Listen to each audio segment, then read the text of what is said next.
রহিম। দেশবাসী ভাইকে আসসালামু আলাইকুম। সবাই আশা করি সবাই ভালো আছেন, ভালো থাকবেন। সামনে মাসে শবরাত মাস, এর পরের মাস রোজা মাস। সবাইকে ভালো শুভেচ্ছা জানালাম। আশা করি সবাই আমাকে দোয়া আমার জন্য করবেন। আমার দেশ নেত্রী মা বেগম খালেদা জিয়া আপসের নেত্রী মা সুচিকিৎসার জন্য বাইরে গেছে, তার জন্য আপনারা দোয়া করবেন যে সুচিকিৎসা নিয়ে আমাদের মাঝে ফিরে আসুক। এরকম নেত্রী একটা চলে গেলে দেশের বাইরে সবারই মন খারাপ, আমাদের মন নিজে খারাপ। আমরা দল করি, আমাদের মনই খারাপ। আমার নেত্রী কবে আমাদের মাঝে আসবে? রাত্রে একটু ঘুমাইলে ঘুম আসে না, চিন্তা করি ওনার জন্য। আমরা আমাদের জীবন যদি চলে গেলেও আমরা পরোয়া করি না। একটা নেত্রীর সমস্যা হয়ে গেলে সারা জাতির সমস্যা হয়ে যাবে। উনি 18টা বছর সংগ্রাম করেছে, জেল খেটেছে, একটা সন্তানও তার হারিয়েছে।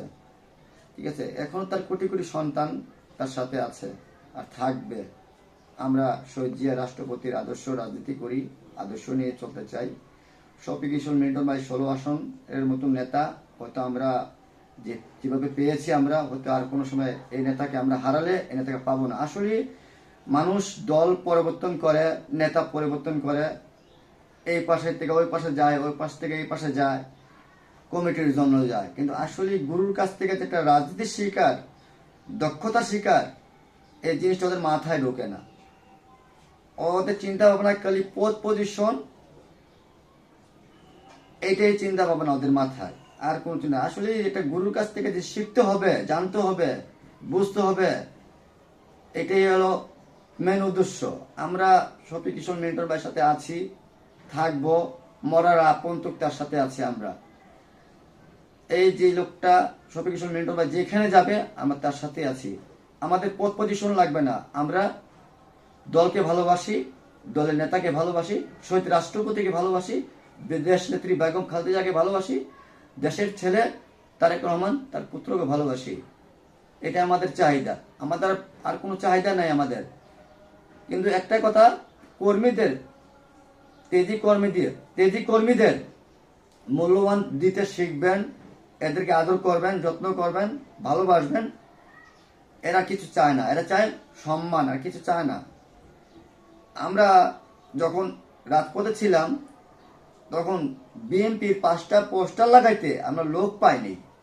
এখন কত কত লোক, হাজার হাজার লোক উইরাইয়া জুইরা হয়ে গেছে। এদেরকে তো আমরা চিনিও না, জানিও না, কেরা সেন্টার দিতেছে এরা বড় বড় লিডাররা বলতে পারবে। আমরা গেলে আমাদেরকে ধাক্কায় সাইড করে দেয়, আমরা তারপর আমরা সাইড হয়ে যাই। কেন সাইড হয়ে যায়? যে অযোগ্য সৃষ্টি করলে দলের বদলামি হবে, তার কারণে আমরা সাইড হয়ে যাই। আমি জুবের, গুড্ডু পোস্টার লাগাইতে লোক পাইনি। আমার ভাতিজা সানি, আলামিন, রাজ্জাক ভাই, বসির ভাই, হানিফ ভাই সবাই কিন্তু আমরা পোস্টার লাগাইছি। দূর সময় লোক পাইনি, এখন হাজার হাজার লোক। এখন কর্মীর অভাব নাই, কর্মী আর কর্মী। এত কর্মী হয়ে গেছে বিএনপির যে পুরান কর্মীদের আর মূল্যবান নাই। যাক, ওইসব কথা বলতে চাই না। একটা কথা বলতে চাই যে পুরান তো পুরানই থাকে, নতুন আসবে আর যাবে। কিন্তু পুরান কর্মীদেরকে নিয়ে যে কেউ যদি তেজি কর্মীদেরকে নিয়ে অবহেলা যদি কেউ করে, মিথ্যা অপবাদ দেয়, তার কিন্তু কঠিন শাস্তি হবে। কিন্তু তার জন্য কিন্তু ছাড় নাই, এরা যেই থাক তার জন্য কিন্তু ছাড় নাই।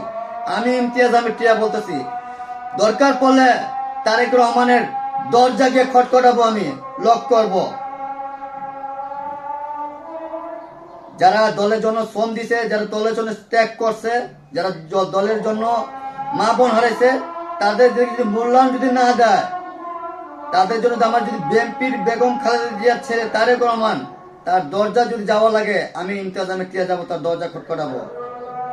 এখনো সাবধান হয়ে যান, সব জায়গায় কিন্তু রংবাজি চলে না। তেজি নেতাদের সাথে যদি রংবাজি করবেন, আমরা কিন্তু রাস্তা দাঁড়িয়ে যাবো। কিন্তু সেদিকে কিন্তু ওই রাস্তায় পাও রাখার কিন্তু জায়গা পাবেন না আপনারা। হুঁশিয়ার, সাবধান করে দিচ্ছি। আমাদেরকে খেপাইলে কথা আছে, সরল সোজা মানুষ, সরল সোজা মানুষকে খেপাবেন না। সরল সোজা মানুষ যদি খেপে যায় একবার, তার কিন্তু অস্তিত্ব থাকবে না। আমরা জনগণের রাজনীতি করি, শহীদ রাষ্ট্রপতির রাজনীতি করি, শহীদ আদর্শ নিয়ে থাকতে চাই। আমাদেরকে রাস্তার ভিতরে বাধা দেওয়ার চেষ্টা করবেন না, আর আমাদেরকে মিথ্যা অপবাদ দেওয়ার জন্য চেষ্টা করবেন না।